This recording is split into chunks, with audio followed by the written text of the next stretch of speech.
नेता प्रतिपक्ष बनना और नेता प्रतिपक्ष के योग्य बनना, ये दो बहुत अलग अलग बातें होती हैं और राहुल गांधी ने आज इसे साबित कर दिया। आज राहुल गांधी के पूरे भाषण से उनकी वही राजनीति एक बार फिर दिखी जिस राजनीति में उन पर अराजकता, गलत बयानी और भ्रम से एक अलग नैरेटिव बनाने की कोशिश करने के आरोप लगते रहे। हालांकि यह नैरेटिव कई बार रिजेक्ट हो चुका है, लेकिन इस बार चुनाव में यह हथकंडा थोड़ा बहुत चल गया तो राहुल गांधी को लग रहा है कि इसी के सहारे वो आगे की राजनीति कर सकते हैं।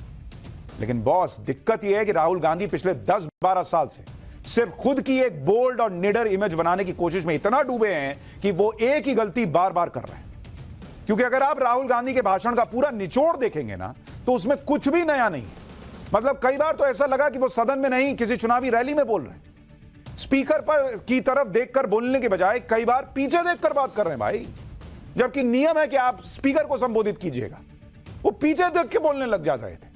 नेता विपक्ष के तौर पर उनकी स्पीच में सीरियसनेस कम, स्टंटबाजी ज्यादा दिख रही थी। और इस पूरे भाषण को सुनकर ऐसा लगा कि राहुल गांधी खुद की ब्रांडिंग कर रहे थे। वो ये दिखाने की कोशिश कर रहे थे कि उनके अंदर का एंग्री मैन अभी जिंदा है। वही इकलौते नेता हैं जो नरेंद्र मोदी से अकेले लड़ सकते हैं, और ये साबित करने का प्रयास वो पिछले 10-12 साल से कर रहे हैं। कभी अध्यादेश अपनी सरकार में फाड़कर उनको दिखाना होता है कि मैं तो क्रांतिकारी हूं। कभी बोलते मैं बोलूंगा तो भूकंप आ जाएगा। और अब भी वही बात कि डरना नहीं है, डरना नहीं है। 2013 में आप देखिए ना, उनको याद होगा आपको कि अध्यादेश फाड़ दिए थे अपनी सरकार में। 2016 में बोले संसद में भूकंप आ जाएगा, अध्यादेश फाड़ने की बात कही थी। आज भी राहुल गांधी का यही नैरेटिव था कि वो अकेले सब संभाल सकते हैं। राहुल गांधी ने कैसे डरो मत का नैरेटिव बेचा, एक बार सुनिए, आप याद कीजिए कि कैसे वो अपनी छवि चमकाने में लगे हुए हैं पिछले 12 साल से। उसके बाद आगे की बात बताता हूं। देश अहिंसा का देश है। ये देश डर का देश नहीं है। तो हमारे सारे के सारे महापुरुषों ने अहिंसा की बात की, डर मिटाने की बात की। डरो मत, डराओ मत, डरो मत, डराओ मत। और दूसरी तरफ शिव जी कहते हैं डरो मत, डराओ मत। दरअसल राहुल गांधी की हालत उस छात्र की तरह है जो गाय पर निबंध रट कर आए और चाहे जो पूछ लो क्वेश्चन पेपर में, वो निबंध तो गाय पर ही लिखे। वैसे ही राहुल गांधी की गाड़ी अडानी, अंबानी और डरो मत से आगे ही नहीं बढ़ती। बोलना कुछ हो, वो गाड़ी उसी रास्ते पर घुमा कर ले आते, उसी ट्रैक पर ले आते, और इसी चक्कर में कई बार गलती कर बैठते। आज उन्होंने अपनी स्पीच में बीजेपी पर अटैक करने के चक्कर में कि डरो मत के चक्कर में, या बीजेपी डराती है के चक्कर में, उन्होंने हिंदुओं को लेकर ऐसा कह दिया जिस पर बड़ा बवाल हो गया और उन्हें कहना नहीं चाहिए था। राहुल गांधी ने कह दिया कि जो लोग अपने आप को हिंदू कहते हैं वो 24 घंटे हिंसा की बात करते हैं। इस पर संसद में हंगामा हो गया, लोकसभा में। बीजेपी की तरफ से फौरन राहुल गांधी से माफी मांगने की बात होने लगी। कहा गया कि राहुल गांधी पूरे हिंदू समाज को हिंसक कैसे कह सकते हैं भाई। सुनिए राहुल गांधी का यह बयान, फिर बताता हूं कि राहुल गांधी के हिंदुओं पर इस बयान को सुनते ही पीएम मोदी ने क्या किया। शिव जी कहते हैं डरो मत, डराओ मत, अभय मुद्रा दिखाते हैं, अहिंसा की बात करते हैं, त्रिशूल को जमीन में गाड़ देते हैं। और जो लोग अपने आप को हिंदू कहते हैं वो 24 घंटा हिंसा हिंसा हिंसा, नफरत नफरत नफरत, असत्य सत्य असत्य। हिंदू धर्म में साफ लिखा है, सत्य के साथ खड़ा होना चाहिए, सत्य से पीछे नहीं हटना चाहिए, सत्य से नहीं डरना चाहिए। राहुल गांधी के इस बयान के बाद लोकसभा में खूब काफी देर तक हंगामा हुआ। खुद पीएम मोदी खड़े हुए और राहुल गांधी के बयान की उन्होंने आलोचना की। राहुल गांधी ने हिंदू समाज को हिंसक कहा, पीएम मोदी ने इसको बताया, इस बात को उठाया और इसे बेहद गंभीर आरोप लगाते हुए कहा कि जिस तरह से पूरे हिंदू समाज को हिंसक कहा जा रहा है वो गंभीर विषय है। एक बार प्रधानमंत्री मोदी को सुनिए, फिर राहुल गांधी ने इसके बाद पीएम मोदी पर क्या कहा वो भी सुनवाता हूं। ये विषय बहुत गंभीर है। पूरे हिंदू समाज को हिंसक कहना ये गंभीर विषय है। नरेंद्र मोदी ऐसे खड़े होकर कभी बोलते नहीं है किसी के भाषण के बीच में, आपने नहीं देखा होगा, लेकिन आज बोले वो कि आप कैसे ऐसे हिंदुओं के लिए बोल रहे हैं? इतना ही नहीं, राहुल गांधी ने बात ही ऐसी बोली कि लोकसभा स्पीकर को भी उन्हें टोकना पड़ा। लोकसभा स्पीकर ओम बिरला ने राहुल गांधी से कहा कि बोलते समय ध्यान रखना चाहिए कि किसी की भावना को ठेस ना पहुंचे। एक बार स्पीकर को सुनिए, फिर सुनाऊंगा कि कैसे राहुल गांधी ने स्पीकर की भी बात को अनसुना कर दिया। माननीय, आप प्रतिपक्ष के नेता हैं, किसी की भावनाओं को ठेस नहीं पहुंचे, सर मुझे चर्चा में ध्यान रखना चाहिए। ऐसा कम ही होता है जब संसद के अंदर खुद प्रधानमंत्री उठकर किसी बात के लिए टोके। लोकसभा स्पीकर भी समझाएं, लेकिन राहुल गांधी किसी की बात सुनने वाले हैं। मैंने कहा ना, उनके भाषण में अहंकार कूट कूट के भरा हुआ था। लोकसभा स्पीकर के समझाने के बाद राहुल गांधी ने कहा कि नरेंद्र मोदी पूरा हिंदू समाज नहीं, बीजेपी और संघ वाले पूरा हिंदू समाज नहीं है। मतलब उसको भी फिर डिफेंड करने लगे। सुनिए राहुल गांधी को, फिर आपको बताऊंगा कि कैसे अमित शाह ने राहुल गांधी को हिंदू वाले बयान पर आईना दिखाया। नहीं, नरेंद्र मोदी जी पूरा हिंदू समाज नहीं है, बीजेपी पूरा हिंदू समाज नहीं है, आरएसएस पूरा हिंदू समाज नहीं है।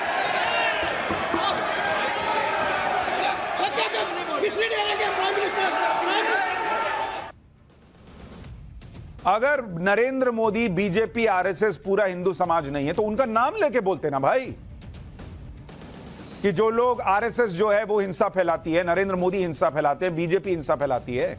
आप कह रहे हैं जो लोग अपने आप को हिंदू बोलते हैं वो हिंसा फैलाते हैं, वो हिंसक होते हैं। सीधा उनका नाम लेना था। फिर हिंदुओं को हिंसक बताकर राहुल गांधी फंसते दिखे तो कहने लगे कि पीएम मोदी या बीजेपी या संघ पूरा हिंदू समाज नहीं है।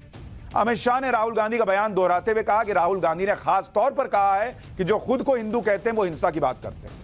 क्या राहुल गांधी को पता नहीं कि इस देश में करोड़ों लोग हैं जो खुद को गर्व से हिंदू कहते हैं?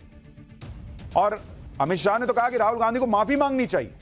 एक बार अमित शाह का भी बयान सुनिए, फिर राहुल गांधी के हिंदू हिंसक वाले बयान पर प्रियंका वाड्रा ने सफाई दी है, वो भी सुनवाता हूं।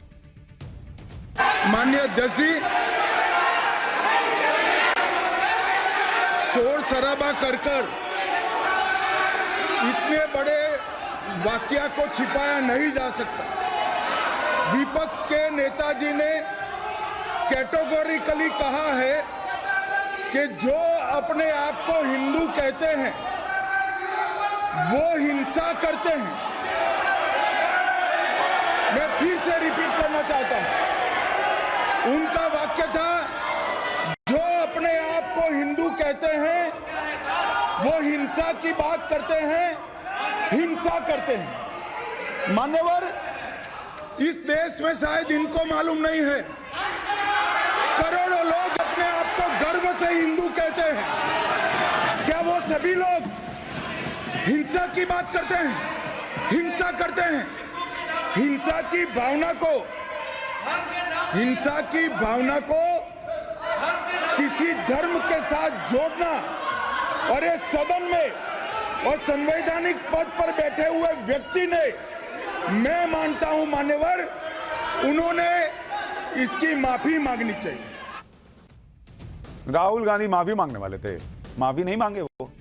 जब राहुल गांधी संसद में खड़े होकर इस तरह की बातें करते हैं जिस पर बीजेपी सीधे सीधे हिंदू विरोधी होने का आरोप लगाती है, तो आपको यह भी ध्यान रखना चाहिए कि राहुल गांधी की वही कांग्रेस है जिसने राम मंदिर की प्राण प्रतिष्ठा में जाने से इनकार कर दिया था।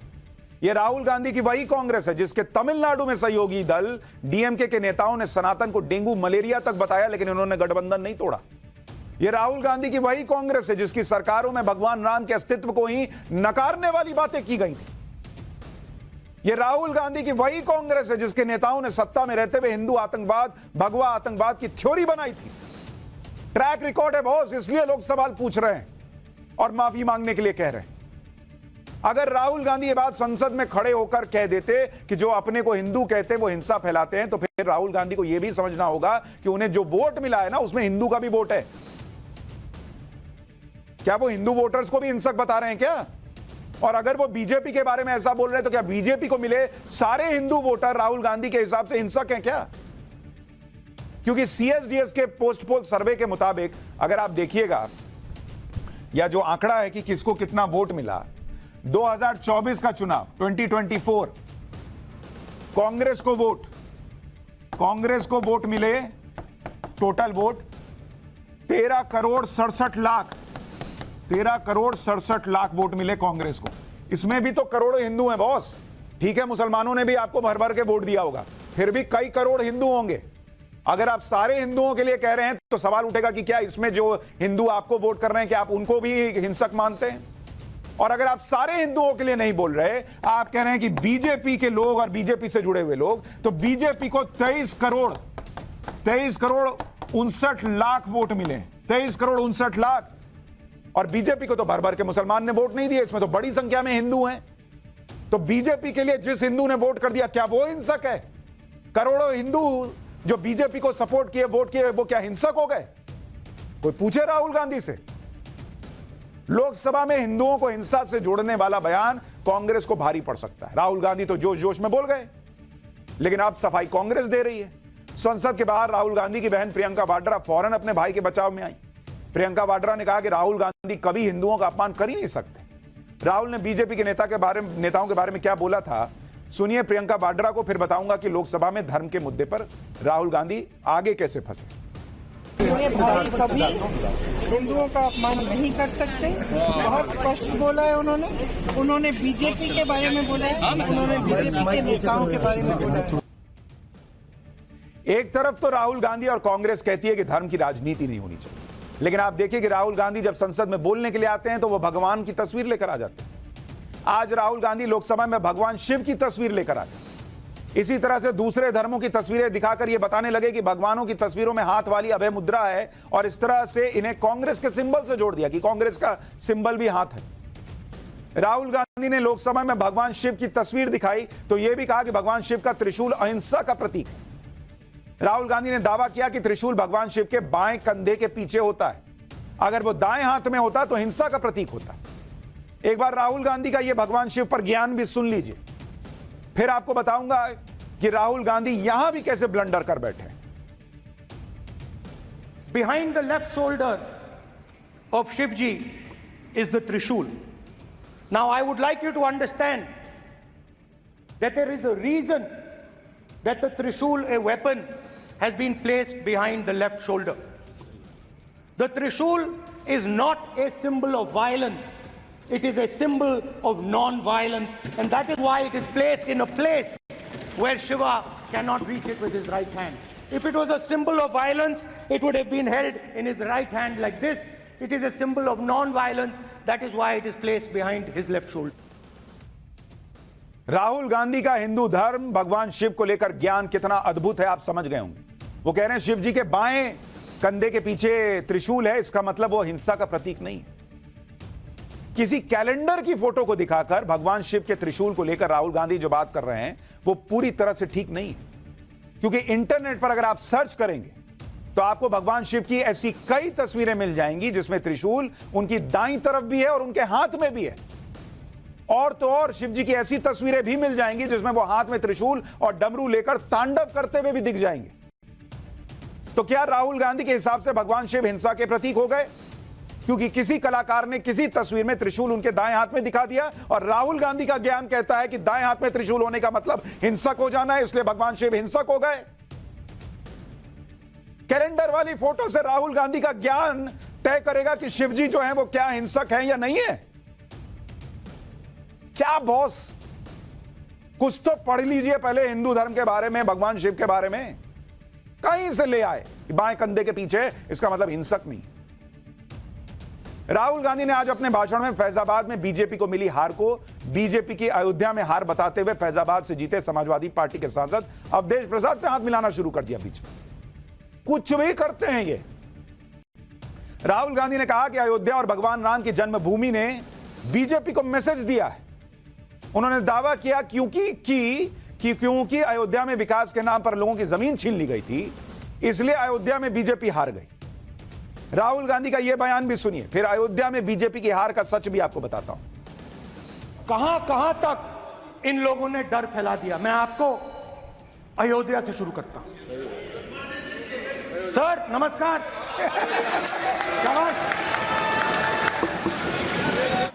अयोध्या ने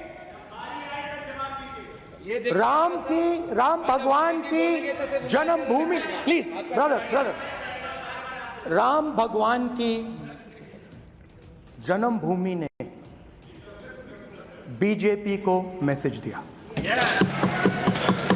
और ये आपके सामने मैसेज बैठे हुए हैं। मैंने इनसे पूछा, कल कॉफी पी, इनसे मैंने पूछा बताइए, मैंने पूछा कि बताइए ये हुआ क्या। बीजेपी ने राम मंदिर का इनॉग्रेशन किया, बोलने दीजिए, राम मंदिर का इनॉग्रेशन किया तो अयोध्या ने मैसेज दिया और मैंने इनसे पूछा कि हुआ क्या और इनका जवाब आया। मैंने उनसे पूछा कि आपको कब पता लगा कि आप अयोध्या में जीत रहे हो और आपने कहा पहले दिन से मुझे पता था। अब राहुल गांधी के इस बयान में एक अच्छी बात तो यह है कि आज राहुल गांधी ने खुद मान लिया कि अयोध्या में जहां मंदिर बना है वही भगवान राम की जन्मभूमि है। क्योंकि जब एक वक्त तो ऐसा था इनकी सरकार में कि भगवान राम के अस्तित्व पर ही सवाल उठ रहे थे और इन्हीं के पार्टी के एक नेता मणिशंकर अय्यर ने तो यह तक पूछ लिया था कि राजा दशरथ के महल में इतने कमरे थे, भगवान राम एग्जैक्टली कहां पैदा हुए यह कैसे पता चलेगा। यह सब पूछने वाले कांग्रेस पार्टी के राजनीतिक सिस्टम में अब यह माना जा रहा है कम से कम कि अयोध्या भगवान राम की जन्मस्थली है। यह बहुत अच्छी बात है। दूसरी बात, राहुल गांधी ने यह कही कि अयोध्या में बीजेपी की हार हुई और भगवान राम ने बीजेपी को मैसेज दिया। अब यह भी पूरा सच नहीं। अयोध्या का क्षेत्र जहां राम मंदिर है वो फैजाबाद लोकसभा के तहत आता है। अब जरा इसको समझिए कि अयोध्या में क्या हुआ है और नहीं हुआ है। जिस लोकसभा सीट पर समाजवादी पार्टी जीती उस सीट का नाम है फैजाबाद। फैजाबाद ये लोकसभा सीट है, ठीक है। इस लोकसभा सीट के अंदर अगर आप देखेंगे फैजाबाद के अंदर 5 विधानसभाएं आती हैं। कौन कौन सी? एक है बीकापुर विधानसभा। ये 5 विधानसभाएं मिलकर कौन सा लोकसभा सीट बनाती हैं? फैजाबाद। एक है बीकापुर, दूसरी है रुदौली, ये दूसरी विधानसभा है। तीसरी है दरिया अयोध्या, ये भी एक विधानसभा है उसके अंदर। चौथी है दरियाबाद और 5वीं विधानसभा जो आती है फैजाबाद सीट के अंदर वो है मिल्कीपुर।